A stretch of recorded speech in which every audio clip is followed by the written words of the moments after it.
Assalamualaikum warahmatullahi wabarakatuh. Halo, apa kabar semuanya? Semoga sehat selalu ya. Perkenalkan, nama saya Riansyah, NPM A1A018112, dosen pengampu Bapak Wisman MPD, judul materi pembelajaran cerpen dari SMA kelas 11 semester 1. Baiklah, saya akan menjelaskan materi tentang cerpen. Cerpen adalah cerita jenis karya sastra yang berbentuk prosa dan bersifat fiktif, yang menceritakan atau menggambarkan suatu kisah yang dialami oleh suatu tokoh secara ringkas, disertai dengan berbagai konflik, dan terdapat penyelesaian atau solusi dari masalah yang dihadapi.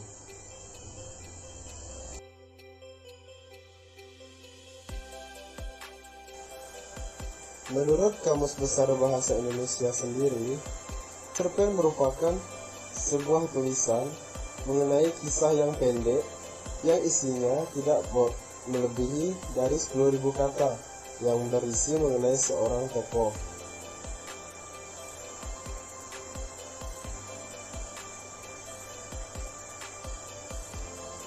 Kesimpulannya, cerpen atau cerita pendek adalah karangan fiktif yang dibuat oleh seorang penulis, pembuat cerpen yang harus memperhatikan struktur yang baiknya terdapat fungsi cerita pendek. Ciri-ciri cerpen. Yang pertama, terdiri kurang dari 10.000 kata. Yang kedua, selesai dibaca dengan sekali duduk. Yang ketiga, bersifat fiktif. Yang keempat, hanya mempunyai satu alur saja atau alur tunggal. Yang kelima, isi dari cerita berasal dari kehidupan sehari-hari. Yang keenam, penggunaan kata-kata yang mudah dipahami. Dan yang ketujuh, bentuk tulisan yang sangat singkat. 8. Penokohan dalam cerita pendek sangat sederhana. 9. Mengangkat beberapa peristiwa saja dalam hidup. 10. Kesan dan pesan yang ditinggalkan sangatlah mendalam, sehingga si pembaca ikut merasakan isi dari cerita pendek tersebut.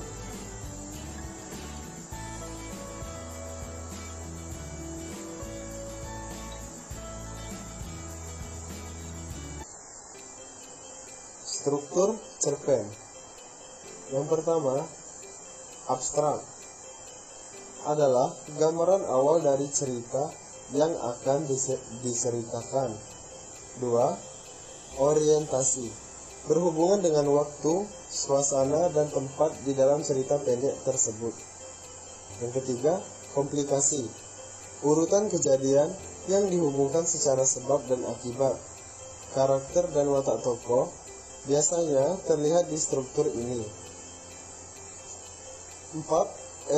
Evaluasi adalah konflik yang terjadi dan menuju pada klimaks serta mulai mendapatkan penyelesai dari konflik tersebut. 5. Resolusi pengarang mengungkapkan solusi terhadap masalah yang dialami tokoh dalam cerpen.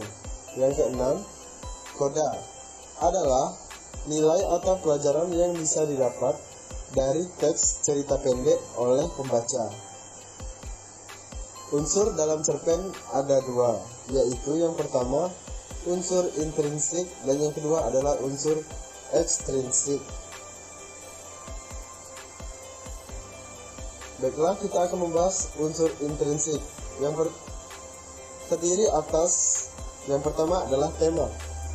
Tema merupakan inti pokok yang ingin diceritakan pada sebuah cerita. Yang kedua, setting. Maksudnya bagian penjelasan mengenai waktu, tempat, dan juga suasana yang terjadi. 3. Alur. Alur atau plot adalah jalan dari sebuah cerita. Alur memiliki beberapa jenis, yaitu alur maju, alur mundur, dan campuran. Selanjutnya, tokoh. Tokoh adalah sosok yang diceritakan dalam sebuah karangan. tokoh memiliki beberapa jenis, yaitu tokoh baik, tokoh jahat, dan tokoh netral. Selanjutnya, sudut pandang. Sudut pandang merupakan suatu bentuk cara pandang si pembuat cerita pendek. Yang kedua, unsur ekstrinsik, terdiri atas yang pertama, adanya latar belakang dari pengarang. Biasanya, pengarang akan membawakan cerita berdasarkan pengalaman pribadinya. Yang kedua, adanya latar belakang dari masyarakat. Kondisi latar belakang masyarakat akan mempengaruhi isi dan jalan cerita. 3. Adanya biografi yang memaparkan biodata secara menyeluruh dan lengkap. 4. Adanya kondisi psikologis, biasanya senang, suka, duka, dan sedih dalam sebuah cerita. Jenis-jenis cerpen. Yang pertama, cerpen mini. Cerpen mini penulisannya to the point dan tidak bertele-tele, dengan jumlah kata 750 sampai 1000 kata.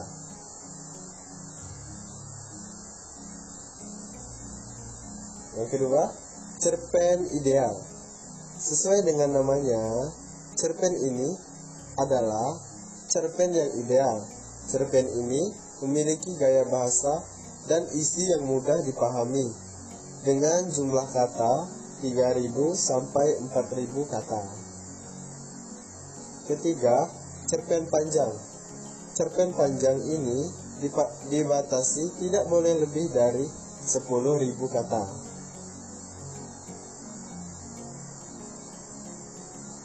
Kaidah cerpen.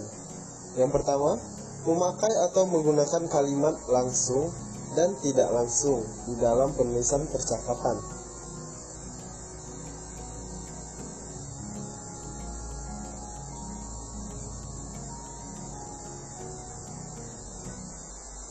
Dua, memuat keterangan kata untuk mendeskripsikan latar waktu, latar tempat, dan juga latar suasana.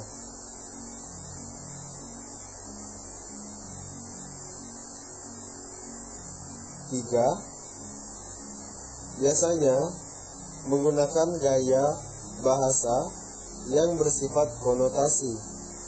4. Terdapat atau memuat kata sifat yang menampilkan tokoh seperti kepribadian dan penampilan fisik yang terdapat dalam cerpen tersebut. Fungsi sastra dalam cerpen. Yang pertama, fungsi rekreatif, memberikan rasa senang, gembira, serta menghibur para pembacanya. Yang kedua, fungsi didaktif, mengarahkan dan mendidik para pembacanya karena nilai-nilai kebenaran dan kebaikan yang ada di dalamnya.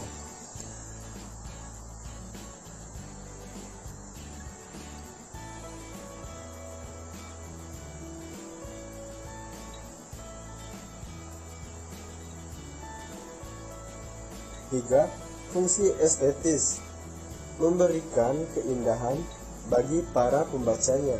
Yang keempat, fungsi moralitas, mengandung nilai moral sehingga para pembacanya dapat mengetahui moral yang baik dan tidak baik bagi dirinya.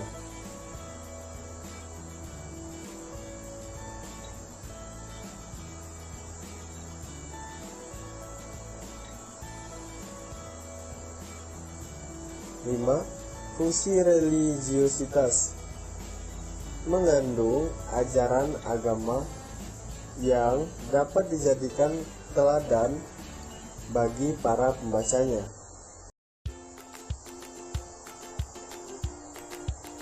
Cukup sekian video pembelajaran dari saya.